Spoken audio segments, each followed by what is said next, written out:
research because it's always changing and there's always just new stuff to be learned. I mean, you're kind of pioneering discovery and just comparing things that haven't been compared or haven't been compared enough. And specifically utilities because there are like 170,000-ish lines of like high power transmission lines. And, like that's a lot of area if you think about the wire zone and all the utility clearances.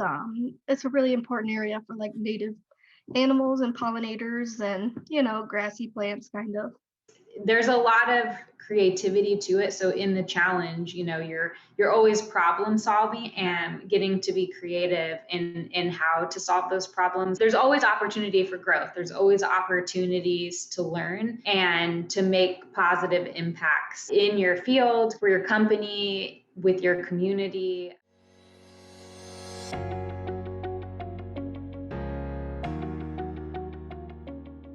I went to space camp as a freshman in high school, and they told us about all these great aviation and science and STEM schools. And I was like, this is it for me, but what do I want to do? When I was 16, I was lifeguarding and I actually got struck by lightning. My mom came into the hospital that day. And when she realized I was okay, she kind of cracked a joke of, well, if you have your sign of what you should do, I think you have it now. So I was able to go to college for both aviation and meteorology. There was 2 schools in the country at the time that had aviation meteorology degrees. So I got to combine both of those things. And that grew into a weather service job eventually. And then weather service kind of grew in the PG&E. So I kind of switched from aviation gears to PG&E, utility and fire forecasting, weather forecasting gears. But it's been a really interesting road. I came by way of geographic information systems to utilities. And I would say that I think it found me because of that, but I felt at home because it's deeply engaging and challenging. I'm a member account analyst, really nothing to do with vegetation management.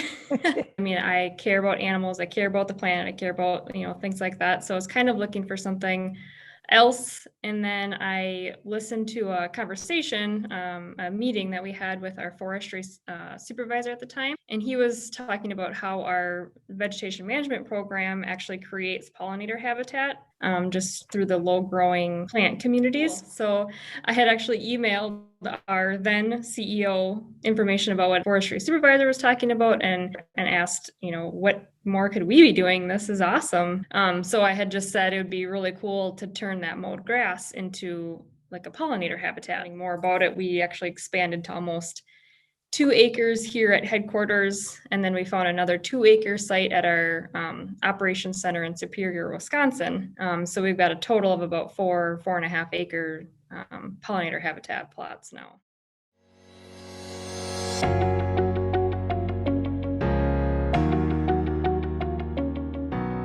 There's ways to find a lot of success as a woman in the industry. I actually get to do a lot of GIS administration, and GIS is a real passion of mine. I'm totally free to be me. And so I can stick my head out as much as I want and take risks, as many risks as I'm comfortable with. And so I think I can find, and that other women can find, huge success just because we don't feel as inclined to follow the pack, because people are very focused on diversity, equity, and inclusion. So that person who's really moving the ball forward really gets the spotlight. There are people from all walks of life and industries and backgrounds in utilities, which I think sometimes is surprising. You do kind of engage with people from, like I said, education or biology or what have you, and sort of find their way into these other roles in utilities, and which I think sort of feeds into that problem solving, that engagement, and being innovative and creative in our responses, because we have all of these different backgrounds to leverage. So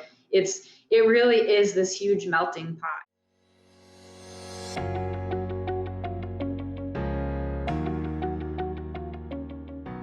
I think there've been struggles, but it's more been of my own making. There's always stereotypes about everybody and everything. So I feel like I've worked very hard to kind of break those stereotypes and prove myself as a woman, which has kind of been a struggle. But everywhere you go, not everybody's going to be peachy. And so this is a really delicate space, right? I like to say I can't leave my suit of armor at home. You know, there were some jobs I've had in the past where I would be the only female, you know, on the operations floor. And that can be hard, especially as a younger, you know, professional woman in the industry. You know, I one time was presenting weather to some pilots, and, you know, I kept getting the, oh, honey, or oh, little girl kind of thing. There was many times over my career where I have let things go that should have not been let go. Things that in my current company right now would never, ever fly.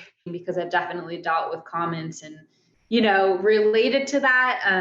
And so I just sort of push through that and push forward and believe in what I'm doing. You know, I personally always have room for growth as well, but I feel confident in what I'm trying to achieve and what we're working toward. I'm working harder to prove that I'm a good leader, I'm a good supervisor, that I will learn and I am capable.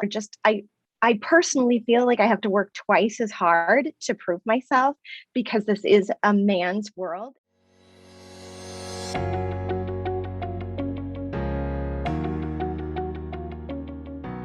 You know, as women in a STEM type field, like I said, we're not the majority. You know, any professional organization is just an opportunity for growth. I have seen more people get opportunities or leads through places like that, through UAA, through professional organizations, you know, than I do see come from, you know, just somebody who kind of stays off to the side, uninvolved, and just reading, you know, journals or articles and textbooks, which is fine, but I just think it's a richer experience through these organizations like UAA. You know, women are less likely to put themselves out there for something they don't feel 100% qualified for, whereas, you know, men will say, hey, I have 30% of the skills necessary for this, I'm just gonna go for it. And I think that as women, we need to be more willing to do that. It's really self-driven. There's no opportunity that isn't available to women that's available to men. I think you really just have to stop and take stock and say, I'm willing to do anything to work as hard as, you know, I'm physically able to do. And beyond that, I think every option's available to us depending on how hard we want to work. I mean, everything gets monotonous and more humdrum, and just being dedicated and following the path and not giving up is a big skill that you need in this field. Just look for that opportunity. And if you're really passionate about something, you really want to, you know, make changes, make real changes, it starts with you. And it's amazing, you know, trying one new thing can really expand your horizons and do different things.